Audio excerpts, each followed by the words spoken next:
नमस्कार, मैं हूं वरुण कुमार और आप देख रहे हैं पर्सनल फाइनेंस का खास बुलेटिन मनी टाइम, जिसे अब आप YouTube, Facebook, Instagram और ट्विटर के अलावा मनी9 के ऐप पर भी देख सकते हैं। इस खास शो में आपको मिलेगी हर वो खबर जिसका आपकी जेब से है सीधा सरोकार। और आज की पहली खबर सीधे तौर पर जुड़ी है आपकी जेब से। दूध आपको कल से महंगा खरीदना होगा। देश की सबसे बड़ी दूध कंपनियों अमूल और मदर डेयरी ने मंगलवार को दूध के दाम बढ़ाने का अचानक ऐलान कर दिया है। अमूल और मदर डेयरी ने दूध के दाम में प्रति लीटर 2 रुपये की बढ़ोतरी कर दी है। नई कीमतें 17 अगस्त यानी बुधवार से प्रभावी हो जाएंगी। अमूल और मदर डेयरी दोनों ने इनपुट कॉस्ट बढ़ने का हवाला देते हुए मूल्य बढ़ोतरी को जरूरी बताया है। कंपनियों का कहना है कि पिछले 5 महीनों में मवेशियों का चारा करीब 20% महंगा हो गया है। कंपनियों ने खरीद और अन्य लागत में वृद्धि की वजह से रेट में इजाफे का ऐलान किया है। उल्लेखनीय है कि इससे पहले भी कंपनियों ने मार्च में दूध के दाम 2 रुपये प्रति लीटर बढ़ाए थे। चलिए अब आपको बताते हैं एक अच्छी खबर, मिलेगा कमाई करने का मौका। आज़ादी के 75 साल पूरे होने के मौके पर देश के सबसे बड़े सरकारी बैंक भारतीय स्टेट बैंक और बैंक ऑफ बड़ौदा ने विशेष टर्म डिपॉजिट स्कीम पेश की है। SBI की इस स्कीम का नाम है उत्सव डिपॉजिट, जबकि बैंक ऑफ बड़ौदा की स्कीम का नाम है तिरंगा डिपॉजिट। इस फिक्स्ड डिपॉजिट स्कीम पर ऊंचा इंटरेस्ट रेट दिया जा रहा है और ये स्कीम सीमित समय तक ही उपलब्ध होगी। उत्सव फिक्स डिपॉजिट स्कीम के तहत 1000 दिन की एफडी कराने पर 6.10% सालाना ब्याज मिलेगा। सीनियर सिटीजन को इस योजना के तहत आधा फीसदी ज़्यादा ब्याज मिलेगा। ये स्कीम केवल 75 दिन तक ही उपलब्ध है। बड़ौदा तिरंगा डिपॉजिट स्कीम में 2 अवधियों 444 दिन और 555 दिन में उपलब्ध है और इस पर क्रमशः 5.75% और 6.00% ब्याज दिया जा रहा है। ये स्कीम 16 अगस्त से 31 दिसंबर 2022 तक उपलब्ध रहेगी। सोने चांदी की शौकीनों के लिए एक बड़ी खबर है, कीमतों में आज रिकॉर्ड गिरावट आई है। अगर आप सोने चांदी को खरीदने के शौकीन हैं या इसमें निवेश करते हैं तो आपके लिए खबर बड़ी है। कमज़ोर वैश्विक संकेतों के बीच दिल्ली सर्राफा बाजार में मंगलवार को सोना 764 रुपये गिरकर 52,347 रुपये प्रति 10 ग्राम पर आ गया। चांदी की कीमत भी 1592 रुपये लुढ़ककर 58,277 रुपये प्रति किलोग्राम रह गई। न्यूयॉर्क में कॉमेक्स पर कल रात आई गिरावट की वजह से सोने की कीमत में ये गिरावट आई है।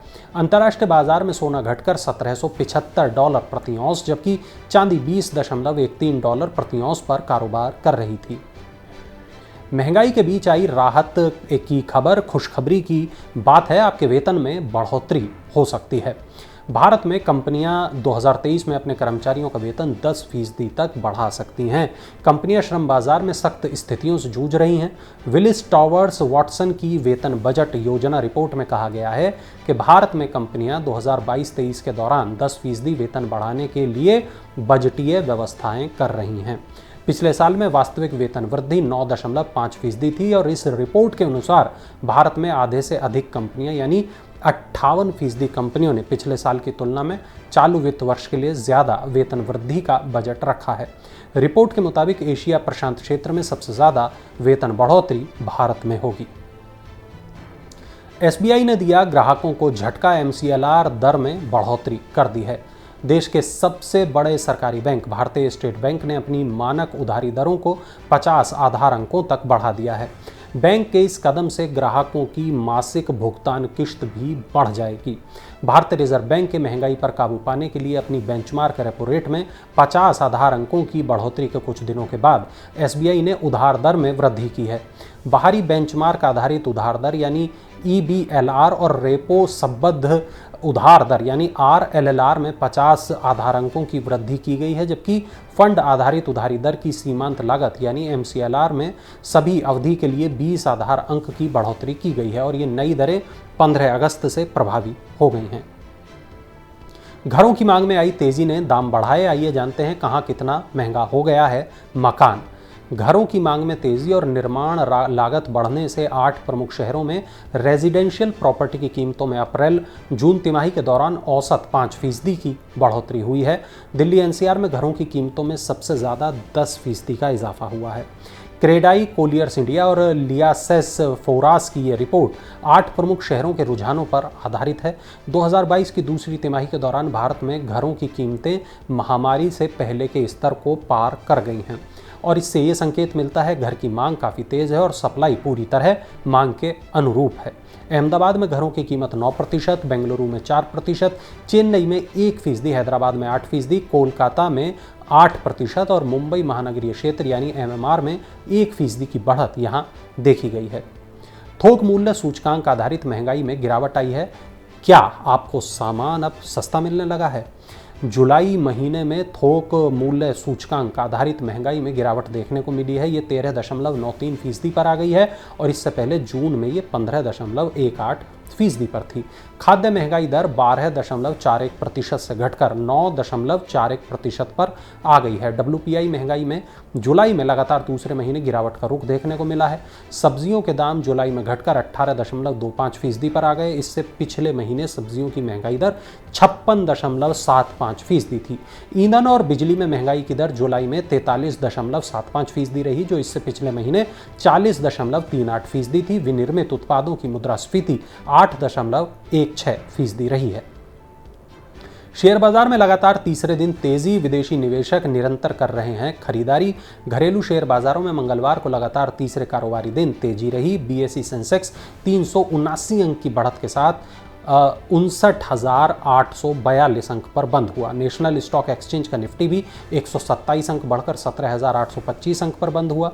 निफ्टी में शामिल 50 शेयरों में से 42 लाभ में रहे। महंगाई को लेकर चिंता कम होने और विदेशी निवेशकों के निरंतर खरीदारी करते रहने से बाजार में तेजी आई है। एशिया के अन्य बाजारों में दक्षिण कोरिया का कॉस्पी और चीन का शंघाई कंपोजिट लाभ में, जबकि जापान का निक्की और हांगकांग का हैंगसेंग नुकसान में रहे। ईवी मार्केट में मचेगी धूम। ओला लॉन्च करेगी सुपरफास्ट इलेक्ट्रिक कार। ओला इलेक्ट्रिक 2024 में अपनी पहली इलेक्ट्रिक कार लॉन्च करेगी। ये एक सुपरफास्ट कार होगी और इसके आ जाने से ईवी मार्केट में धूम मच सकती है। ओला इलेक्ट्रिक कार की रेंज 500 किलोमीटर होगी। ओला इलेक्ट्रिक कार केवल 4 सेकंड में 0 से 100 किलोमीटर प्रति घंटे की स्पीड पकड़ लेगी, ऐसा दावा है। कंपनी ने 2026 तक हर साल 10 लाख इलेक्ट्रिक कार के उत्पादन का लक्ष्य रखा है। कंपनी ने बताया कि भारत में बनी अब तक की सबसे स्पोर्टिएस्ट कार होगी और इसकी छत पूरी तरह गिलास की होगी। ये कार असिस्टेड ड्राइविंग क्षमता, कीलेस और हैंडलेस दरवाजे सहित कई फीचर्स से लैस होगी। चलिए अब नजर डालते हैं IPO अपडेट्स पर। विराट कोहली के निवेश वाली गो डिजिट इंश्योरेंस ने IPO से पैसा जुटाने के लिए सेबी के पास मंगलवार को आरंभिक दस्तावेज जमा किए हैं।